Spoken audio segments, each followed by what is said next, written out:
हम तो सबके साथ अच्छे रिश्ते बनाना चाहते हैं, लेकिन रिश्तों के साथ साथ हमें ये देखना है कि बहुजन समाज का हित किधर है। तो जहाँ बहुजन समाज का हित नहीं है तो रिश्ते मेरे लिए कोई मायने नहीं रखते हैं। देखिए, अब महाराष्ट्र मैं रिश्तों से ज्यादा महत्व देती हूँ बहुजन समाज के इंटरेस्ट को। ये भी देखना है कि आपको बीजेपी से बदला लेना है। नहीं, बीजेपी से तो मैं आपको बताना चाहती हूँ। एक बार आप पहले मेरी बात सुन लो। पहले आप मेरी पहले इसका सवाल का जवाब दे। अरे बहुत मजेदार जवाब दूंगी, सुनो तो भैया। बीजेपी से हमने बदला ले लिया जब मैंने पिछले साल 25 अगस्त को मुख्यमंत्री की कुर्सी से इस्तीफा दिया, और उसके बाद बीजेपी ने बदले की भावना से सेंटर में तो सरकारी मशीनरी का दुरुपयोग करके, सीबीआई का दुरुपयोग करके और जुडिशरी का सहारा लेकर ताज प्रकरण मामले में जो मुझे फर्जी फंसाया, तो उत्तर प्रदेश ही नहीं पूरे देश के जो बहुजन समाज के लोगों ने तो ये फैसला ले लिया था कि ऐसे भारतीय जनता पार्टी को हम अब सत्ता में नहीं आने देंगे। तो बीएसपी ने काहे नहीं करके दिखाया। अब तो हिसाब उन्होंने आपको सत्ता से हटाया और आपने उनको हटाया, हिसाब बराबर। स्टेट में हमने हटाया नहीं, उधर तो मैंने खुद इस्तीफा दिया है। बीजेपी ने मुझे नहीं हटाया। परिस्थितियां ऐसी बना दी थी बीजेपी ने। हाँ, परिस्थितियां ऐसी बना दी थी कि मैंने बहुजन समाज के इंटरेस्ट को ध्यान में रखकर मुख्यमंत्री की कुर्सी से खुद इस्तीफा दिया। उन्होंने मुझे नहीं हटाया। लेकिन जैसा उन्होंने किया, जैसा उन्होंने गलत काम किया, बदले की भावना से काम किया, तो हमने उनको सेंटर में सत्ता से बाहर किया। लेकिन मायावती जी, आप ही ऐसे रिश्ते बनाती थी अटल बिहारी वाजपेयी। आप कहती थी मैं उनकी दूसरी बेटी की तरह हूँ। मैंने ताज प्रकरण वाले मामले में भी कहा था कि भाई यदि आप मुझे अपनी बेटी मानते हैं और आप ताज प्रकरण के आड़ में मेरे और मेरे रिश्ते नातों की सबकी आप लोग इनकम टैक्स विभाग के द्वारा उसकी जांच करा रहे हैं, तो फिर तो आपकी जो दूसरी बेटी है तो उसकी भी जांच हो जानी चाहिए। मालूम हो जाए कि आपकी खुद की बेटी के पास कितनी संपत्ति है, और आपके रिश्ते नातों की भी जांच हो जानी चाहिए और मेरी भी हो जानी चाहिए। दूध का दूध और पानी के पानी हो जाए तो ज्यादा अच्छा रहेगा। जिन्होंने आपको बेटी कहा, आपने उनको भी छोड़ा नहीं? तो यदि उन्होंने बेटी का फर्ज, यदि श्री अटल बिहारी वाजपेयी जी ने बेटी का फर्ज सही निभाया होता तो मैं उनके साथ ऐसा नहीं करती। जैसे को तैसा मैंने जवाब दिया। बीजेपी में कौन नहीं जानता कि उसमें दो लॉबी चलती है, एक श्री अटल बिहारी वाजपेयी जी की लॉबी और श्री LK आडवाणी जी की लॉबी है। अब ये बता दीजिए कौन सी लॉबी आपके साथ थी, कौन सी खिलाफ थी? अब वो दोनों लॉबी ये चाहती थी कि बहन जी हमारे नजदीक आए। ओह, अच्छा। मैं किसी के नजदीक नहीं जाना चाहती थी, तो इसलिए उनको लगा कि भाई ये लड़की किसी भी लॉबी में नहीं आएगी, तो शायद हम जिस नजरिए से हमने या जो सोचकर हमने मायावती को 5 साल के लिए मुख्यमंत्री बनाया था, तो उनको लग नहीं रहा था कि वो इससे मायावती से ऑल इंडिया लेवल पे बहुत बड़ा फायदा ले लेंगे। साफ साफ कह दिया था कि हम इस तरफ आ जाइए या उस तरफ रह जाइए? नहीं, वो तो दोनों तरफ से खींचते थे ना। जैसे अटल बिहारी वाजपेयी सोचते थे कि भाई ये हमारी लॉबी में रहे, श्री LK आडवाणी जी सोचते थे हमारी लॉबी में रहे। मैं क्यों किसी के लॉबी में रहूं? मैं बहुजन समाज पार्टी एक इंडिपेंडेंट पार्टी है, नेशनल लेवल की पार्टी है। हमारी पार्टी का एक अपना रुतबा है, हमारा एक अपना स्टेटस है, तो हम उनके चक्कर में क्यों पड़े? लॉबी है तो वो अच्छा ही आपस में। अभी तो 2 लॉबी बन रही हैं, यदि 5-6 बन जाए तो बहुजन समाज पार्टी के इंटरेस्ट में है ना। जितनी ज्यादा लॉबी होंगी, जितने ज्यादा उनमें गुट होंगे, ग्रुपिज्म होंगे, तो ज्यादा झगड़ा होगा, उससे फायदा बीएसपी को ही होगा ना। हम तो चाहते खूब लॉबी बने उनमें। मायावती जी, ये लॉबीज और झगड़े तो बीएसपी में भी होते हैं। बहुत सारे ऐसे लीडर हैं, एक फूल सिंह बरैया मध्य प्रदेश में जिन्होंने पार्टी को खड़ी की थी, वो पार्टी छोड़ करके चले गए। अरे आप किसकी बात कर रहे हैं? तो जो भी बीएसपी को छोड़कर गया अकेला गया है, बहुजन समाज उसके साथ नहीं गया है। मायावती जी, इनमें ऐसे भी लोग थे, जैसे एक मैंने बरैया का नाम लिया, इसी तरह से राशिद अलवी हैं। जब आपके ऊपर सीबीआई की रेड हो रही थी, वो आपकी डिफेंस में खड़े थे। पार्लियामेंट में सबसे ज्यादा आपके लिए वो लड़ते थे।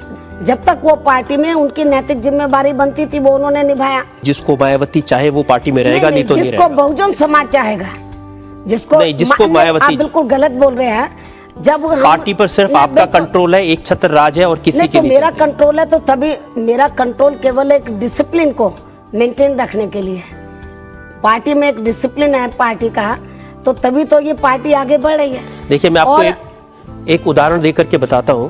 उत्तर प्रदेश, जहां सबसे ज्यादा ताकत है आपकी पार्टी की, 5 साल में 6 अध्यक्ष बदल दिया आपने।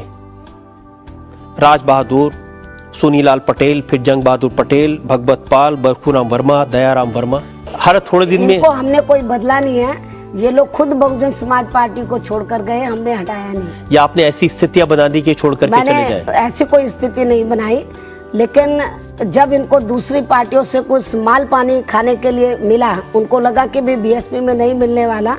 बहुजन समाज को जब हम तैयार कर रहे हैं, लोग आ रहे हैं बीएसपी में तेजी से, तो लोगों को हमको समझने में थोड़ा समय लगता है। हम उनको जब बढ़ावा दे देते हैं तो कुछ लोग उसमें गलत निकल जाते हैं, जब गलत निकल जाते चले जाते तो क्या फर्क पड़ता है? मायावती जी, ऐसे लोग जो शुरू में जब आपने बामसेफ की बात की, DS4 की बात की, उस समय से दो नाम ऐसे हैं, राम समूज और तेजेंद्र सिंह झल्ली, उस समय से आप बताओ, कहीं ये नजर आ रहे हैं आपको? क्या गड़े मुर्दों की बात कर रहे हैं, कहीं नजर आ रहे हैं? आपने ऐसी सफाई कर दी कि वो नजर आ ही नहीं सकते हैं। नहीं, तो इसका मतलब ये है कि बहुजन जो उन्होंने फैसला लिया वो गलत लिया, तभी तो उनके साथ कोई गया नहीं।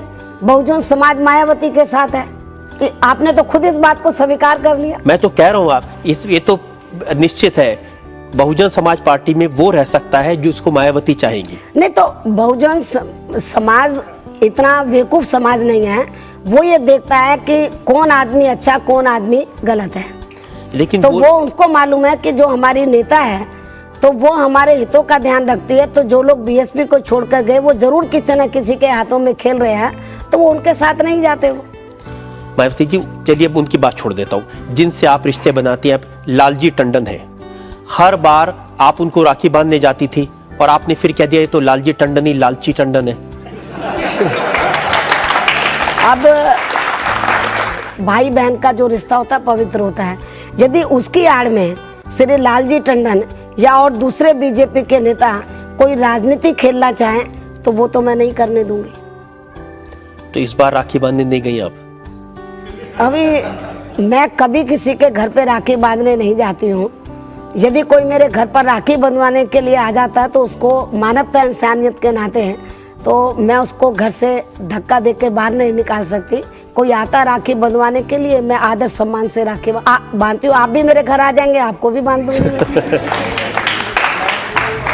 आपकी अदालत में आज सवालात और इल्जामात के घेरे में हैं बहुजन समाज पार्टी के नेता मायावती। आप मेरे रहन सहन के बारे में मत बोलो, आप ये बोलो कि मायावती ने इस देश के अंदर तो जो अपर कास्ट के लोग थे, तो जिनमें गैर बराबरी वाली भावना कूट कूट कर जिनमें भरी हुई थी, तो मैंने उनमें मानवता और इंसानियत पैदा की और उनको बताया कि गैर बराबरी वाली जो भावना है वो गैर बराबरी वाली बात वो सही नहीं है।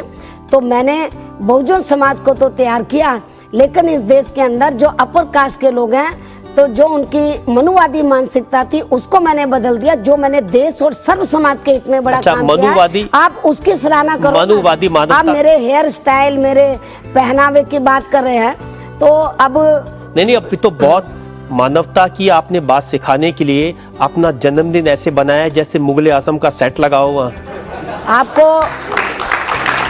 जो बहुजन समाज के लोग हैं, बहुजन समाज के लोगों की पॉपुलेशन 100 में से 85 है।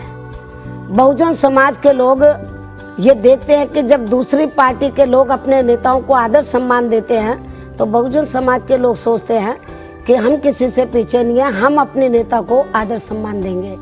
तो मेरा जो जन्मदिन जो मनाया जाता है, तो वो बहुजन समाज के लोग आदर सम्मान के साथ जन्मदिन मनाते, कैसे मनाते हैं और वो किस तरीके से मनाते, मैं उनकी भावनाओं को कोई ठेस नहीं पहुंचाना चाहती। ये वो लोग बनाते हैं या आप ऑर्गेनाइज करती हैं? 51 किलो का केक, 10,000 लड्डू, 60 क्विंटल फूल मालाएं। मालूम है किसकी बात कर रहे हैं?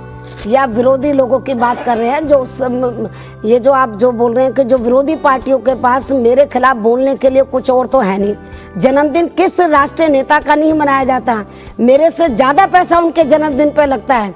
मेरे से ज्यादा आप 51 किलो का केक बोलते हैं, पता नहीं 100 किलो का केक बनाते हैं वो, और आप लड्डू बड़े पैमाने पर बांटते हैं। और जो दूसरी पार्टियों के नेता, तो मैं तो कम अपने जन्मदिन के मौके पर गहने डालती हूँ, वो पता नहीं अरबों के गहने डालते हैं। उनकी कोई चर्चा नहीं होती, उनकी कोई चर्चा नहीं होती। इतने बड़े बड़े डायमंड दिखाई देते हैं, आप कह रही हैं कम डालते हैं। नहीं, आपको जो डायमंड, बहुजन समाज आज मेरा इस लायक बन चुका है। ये तो आपने मेरे कान में बहुत छोटे डायमंड देखे हैं।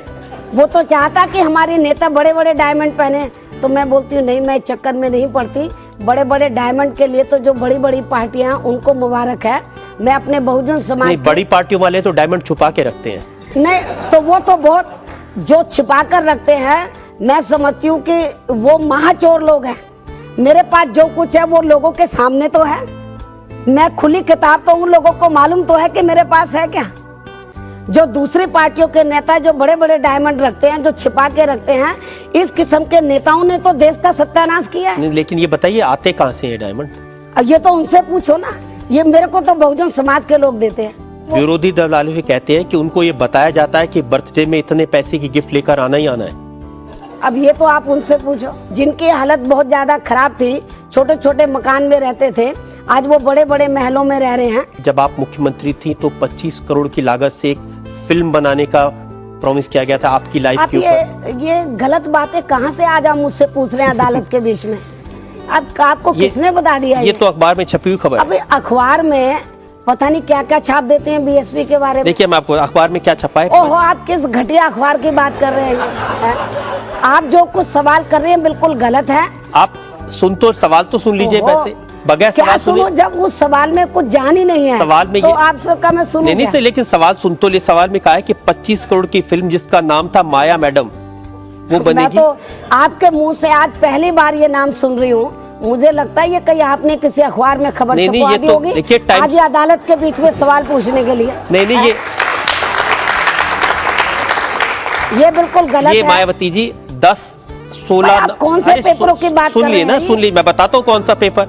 16 नवंबर 2003 का टाइम्स ऑफ इंडिया अखबार है। अब मुझे लगता है आपने छपवा दी होगी। मैं कैसे मायावती को जनता की अदालत में बुलाएंगे, कुछ सवाल तो होने चाहिए पूछने के लिए। अरे एक साल पहले छपा लेंगे क्या एडवांस में? उसमें लिखा है कि आपको मालूम है कि मायावती के जल्दी से समय देती नहीं है, 1 साल तो लगेगा उसको अदालत के बीच में लाने के लिए।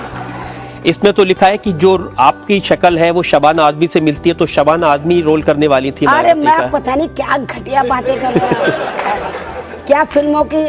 मुझे ये जब मैं फिल्मों के चक्कर में मैं नहीं पड़ती हूँ। मैंने पूरी जिंदगी बहुजन समाज के इंटरेस्ट के लिए लगाई है। मैं राजनीति में आई हूँ। फिल्में देखती हैं? मुझे फिल्मों को देखने के लिए कोई समय नहीं मिलता। मैं अपनी जिंदगी का एक एक मिनट बहुजन समाज की बात को आगे बढ़ाने के लिए लगाना चाहती हूँ। फिल्मों के लिए तो आप जैसे लोगों के लिए बहुत टाइम है। आप देखो भाई फिल्म, और लोग देख सकते हैं, मेरे पास कितना टाइम है। आप उत्तर प्रदेश के अंदर ये बताओ कि मैंने व्यक्तिगत लेवल पर मैंने क्या फायदा उठाया? एक भी एग्जाम्पल मेरे सामने रख दो तो मैं पहला एग्जाम्पल पहला बात से सहमत हो। पहला एग्जाम्पल तो ये है कि जब आप टिकट देती हैं बहुजन समाज पार्टी का, तो उस टिकट के लिए पैसा लिया जाता है? आप बताओ कोई भी एग्जाम्पल आपके पास है या किसी ने आकर ये कहा है आपको कि मैंने पैसा लिया, और जिसने लिया तो आपको आज इस अदालत के सामने उसको पेश करना चाहिए? कहा है ये कहने के लिए तो आप पता नहीं कौन कौन सी आप बातें आप। अरे आपकी पार्टी के नेता हैं, ये राशिद दलवी का बयान है। जब राशिद दलवी में पैसे लेकर टिकट देने की प्रथा रही है। किसकी बात कर रहे हैं? पहले तो श्री राशिद दलवी से ये पूछना चाहिए कि जब उसने पिछला चुनाव बीएसपी से लड़ा और वो मेंबर पार्लियामेंट बनकर आया, तो यदि मैंने पैसा लिया था तो उसने पहले क्यों नहीं बताया कि मैंने इतना पैसा लिया? जब मैंने इस बार उसका टिकट काट दिया और उसको टिकट नहीं दिया, उसके बाद उसने मेरे ऊपर आरोप लगाया। उत्तर प्रदेश के अंदर मायावती अकेली ऐसी नेता है, मैं उत्तर प्रदेश का ही बता रही हूँ, पूरे देश का मैं आपको बता रही हूँ, कि जिसने राजनीति में आने के बाद कभी अपने माँ बाप को, कभी अपने भाई बहनों को, रिश्ते नातों को मैंने बढ़ावा नहीं दिया। किसी को ना मैंने एमपी बनाया, ना मैंने किसी को एमएलए बनाया, ना किसी को राज्यसभा में भेजा, ना किसी को विधान परिषद में भेजा। हमेशा बहुजन समाज के लोगों को भेजा। मेरे जैसा नेता इंडिया के अंदर आपको कोई नहीं मिलेगा। जब से मैं राजनीति में आई हूँ, मैंने बहुजन समाज के लोगों को बढ़ावा दिया, अपने रिश्ते नातों को कभी बढ़ावा नहीं दिया। इसलिए मेरे ऊपर व्यक्तिगत या परिवारवाद का इस किस्म का आरोप लगाना ये बिल्कुल गलत है। ये आपकी बात सही है कि परिवार वालों को राज्यसभा नहीं भेजा, एमएलए नहीं बनाया, टिकट नहीं दी, मंत्री नहीं बनाया, लेकिन परिवार वालों को प्रॉपर्टी बढ़ी, उनका बैंक बैलेंस बढ़ गया। क्या बात कर रहे हैं? परिवार वाले लोगों को मैं अपने से अलग रखती हूँ। मैं बिल्कुल परिवार वालों से बिल्कुल अलग रहती हूँ। वो क्या कर रहे हैं, क्या प्रॉपर्टी बना रहे हैं, वो लोग जाने। मैं जहाँ तक मेरा सवाल है, मेरे से जहाँ तक पूछना मेरे से पूछो। ये तो सरकारी रिकॉर्ड की बात बताता हूँ। अरे सरकारी रिकॉर्ड तो आप बिल्कुल गलत बताएंगे। ये आपका रिकॉर्ड जो पेपर में छप गया वो सरकारी रिकॉर्ड नहीं, ये तो सीबीआई को कोर्ट किया है। सीबीआई ने अभी फाइनल रिपोर्ट किधर सबमिट की है? आप क्यों सीबीआई को बदनाम करते ये बात सही नहीं है कि 1 अप्रैल 1995 से 29 अगस्त 2003 के बीच बहुत सारी प्रॉपर्टी खरीदी गई है। भाई जब प्रॉपर्टी उन्होंने 15 करोड़ रुपए की प्रॉपर्टी। देखो ये मामला अभी जांच में चल रहा है, अभी सीबीआई ने फाइनल रिपोर्ट अभी दाखिल नहीं किया। ये तो एफआईआर में आप क्या बोल रहे हैं? एफआईआर में उनको जो भी कहीं से तथ्य मिल गए उन्होंने उधर एफआईआर दर्ज करा दी, लेकिन जब तक हम अभी तो ये जांच कर रहे हैं ना, जांच करने के बाद जब तक वो रिपोर्ट सबमिट नहीं करते हैं, चार्जशीट नहीं लगाते हैं और चार्जशीट का जवाब हम देंगे और ये मामला अदालत में जब चला गया है तो जब तक अदालत फैसला नहीं दे देती है। दो चीज मुझे बता दीजिए, ये जो एफआईआर आप बिल्कुल गलत बोल रहे हैं। मार्च 2003 में लखनऊ में ये जो एफआईआर में ये जो प्रॉपर्टी दिखाई गई है, मैं इसके ऊपर कुछ नहीं बोलना चाहती क्योंकि मामला कोर्ट के अंदर है, सीबीआई इन्वेस्टिगेशन कर रही है, हमें जो भी जवाब देना होगा अदालत में देना होगा। ये सवाल इधर पूछना, जब ये मामला कोर्ट में चल रहा है तो ये जनता के बीच में सवाल पूछना ये कोर्ट की अवमानना होगी। ये तो अच्छा जो कोर्ट ये ठीक नहीं है क्योंकि अभी इन्वेस्टिगेशन कंप्लीट नहीं हुआ है और मामला कोर्ट के अंदर है। सीबीआई को अपनी जांच की रिपोर्ट उधर सिर्फ इतना बता दीजिए।